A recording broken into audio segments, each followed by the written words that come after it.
Hello everyone. Today we will be showing you Fire Island nature animals. They are very beautiful and outstanding animals. It is very interesting to learn about nature. So come with us and learn more about Fire Island animals. Hi everyone, I'm Daisy and this is a moth larva. This is what a moth looks like before it spreads wings. Hi everyone, I'm Daisy and this is a deer in Fire Island. I'm Vicky and this is also deer in Fire Island. So there are a bunch of deers in Fire Island and they're not really afraid to show themselves because they know that humans won't quite hurt them. This deer specifically has been in Ocean Beach for a while because I think it's hurt. And as you see, its fur has been ripped off a little bit. It has some ticks in its ears. Fun fact, actually, over 10,000 ticks can get on deers, and deers are related to elks. And fun fact about elks is when they shed their horns, they shed their horns and they grow new ones every spring. And female deers don't have horns, and male deers do have horns. They're called bucks when they have horns. Yeah. All right, pause the video. Pause. Hi everybody. So this is a sand crab,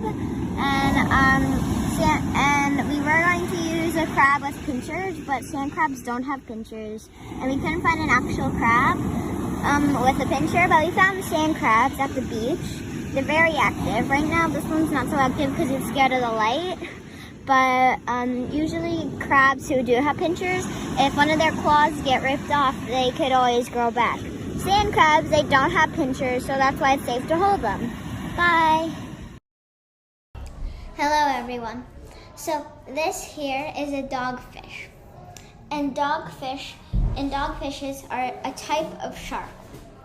So, did you know that sharks' senses of smell is 10,000 times better than humans' sense of smell? And also, you may think, you may not know this, but sharks are also fish because they also have gills.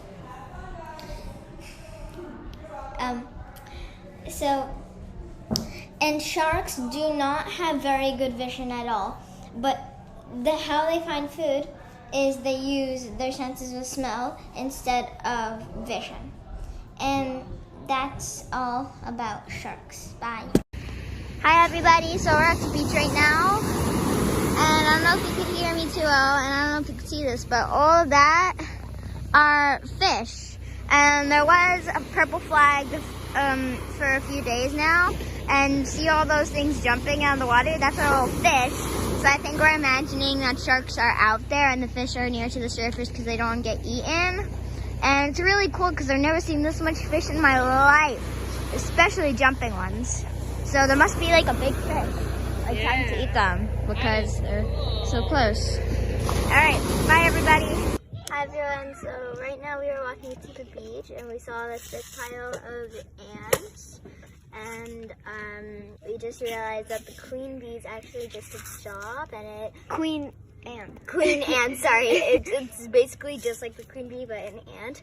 And yeah, it makes all of these other ants, and yeah, it's a big pile of ants. Bye. Hello everyone. Did you know that butterflies, that they have taste receptors on their feet? Did you also know that they get essential nutrients by drinking from mud puddles? That's pretty disgusting if you talk to me about it. So actually, to be honest, they see a range of ultraviolet colors invisible to the human eye. For an example, under all the rainbows, or under the entire rainbow, there's something called ultraviolet that you'd see at the end, but it's invisible to the human eye. And also, sadly, they're unable to fly at temperatures below 55 degrees. Hi everybody. So this is a hermit crab. And if you're wondering how hermit crabs find their food, they sniff it out or they watch other crabs like eat food. And also, land hermit crabs are omnivores, which means they can eat. We don't. We're doing You a just nature documentary. Sorry about that. So, sorry, he might pinch me. So land hermit crabs are omnivores, which means they can eat plants and they can eat meat. So, but if they are not land hermit crabs, then that means that they most probably only eat meat, and they probably just find dead fish and eat that.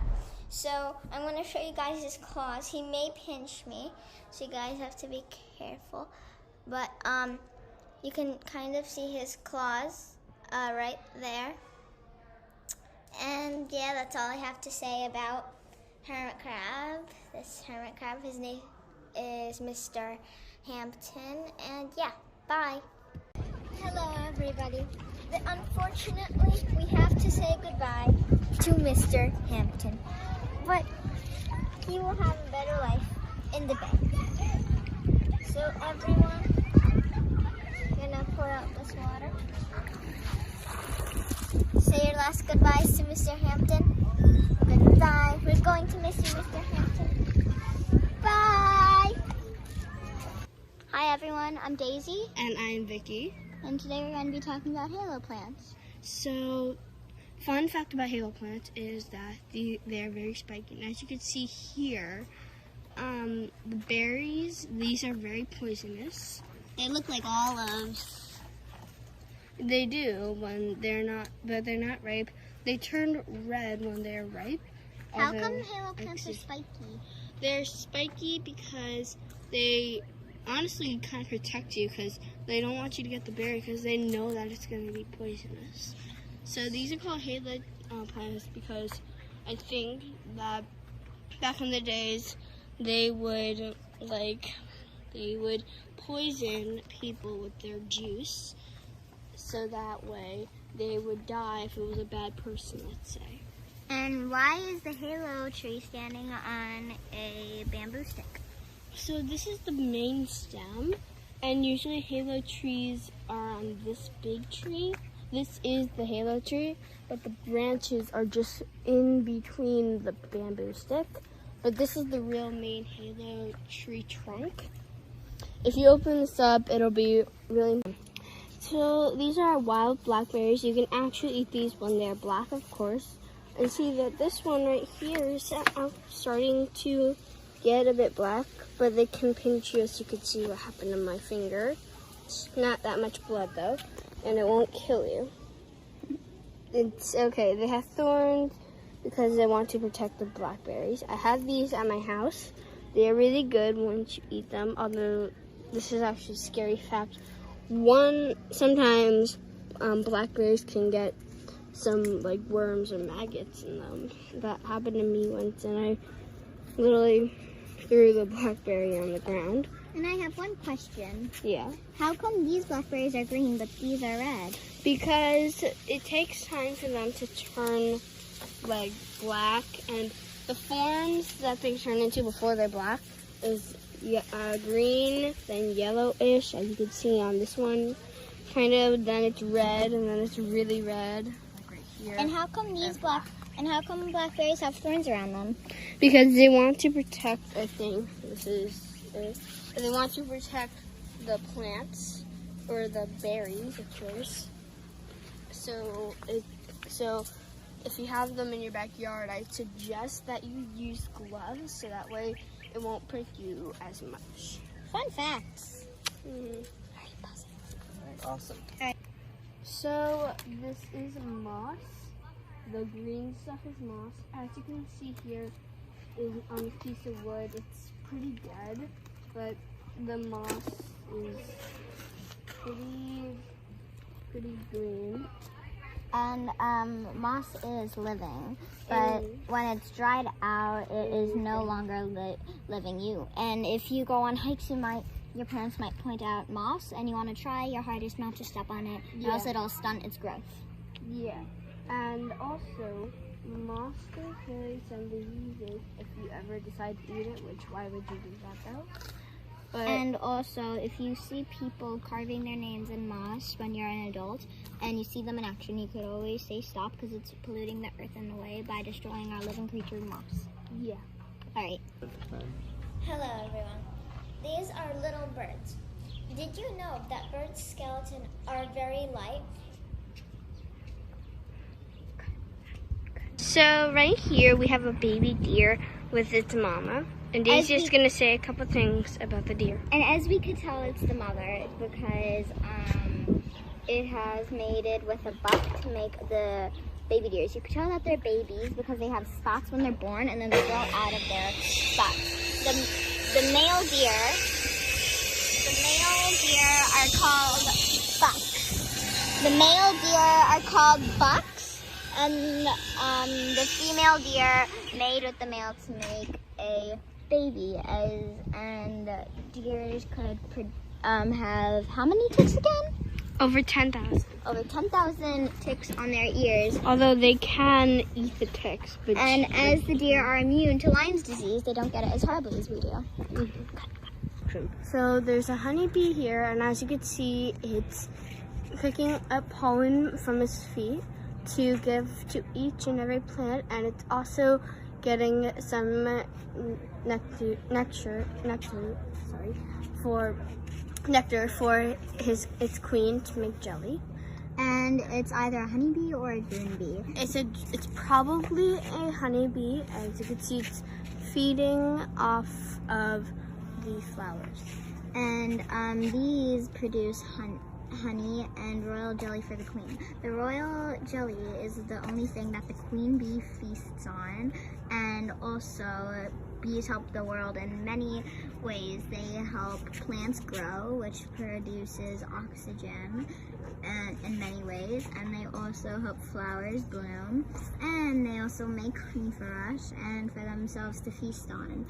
Queen bees, I believe, can sting as many times as they want. But usually one bee could sting only once in its entire life, otherwise it's dead. And bees cannot produce water because they will die, and also they can not use their stinger more than once. So they don't have the best life cycle, but that's the circle of life. And fun fact, the queen bee makes the children, and usually maids with the drones. Yeah, and let's say, what if you have like a beehive underneath, I don't know, somewhere, you could try and find the queen bee, and all the other bees will follow because they love their royal queen.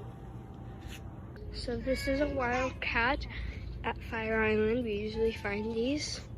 This might be an owner's or stray. We don't really know. But some cats live in bushes. Some live in tiny places. But usually they're strays. But people usually see them.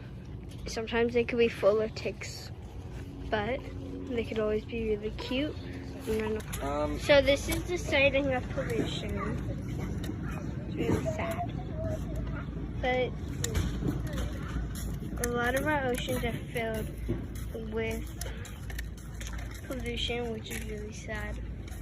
So these green spotted plants, they're fully edible. They are spicy plants. They're used for spices though. And they are edible, but in the beginning, they're just a bit like they taste like a normal plant, but then they get a bit of a kick, which is really cool about these plants. So if you see one, and let's say you're in a desert, you can fully eat these and they will not harm you. Sure. Hi everyone, so this is Daisy again, and we just found a snail shell. So it's dead, and snails have shells because snails like it when it's really moist out, but right now it's very dry, so I think that's why it's all shriveled up and dead. But yeah, snails, as I was saying, snails really love it when it's moist, and when it's really hot out, snails need to find places in the dirt, and it's very unlikely to find one outside, but we just did. So yeah, snails, when they're living, they like going in the dirt on hot days and going inside their shell so they can keep cool. But on like rainy, soppy days, they like still being in the dirt so they can poke their head out when it's a little moist out, a little misty. It's really good, but you might be thinking snow is also wet weather. I don't think snails love the snow the best, but it definitely is growing season for them. So yeah, bye.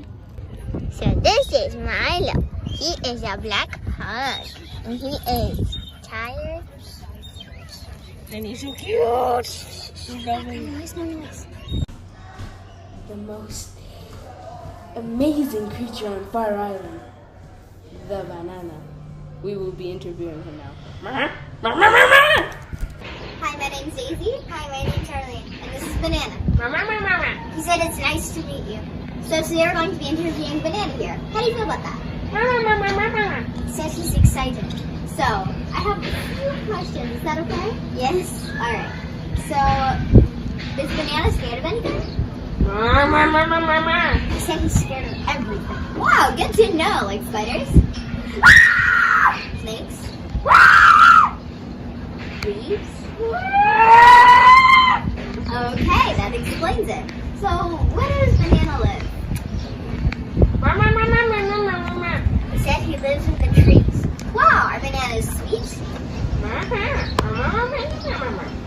He said yes, but they scream constantly.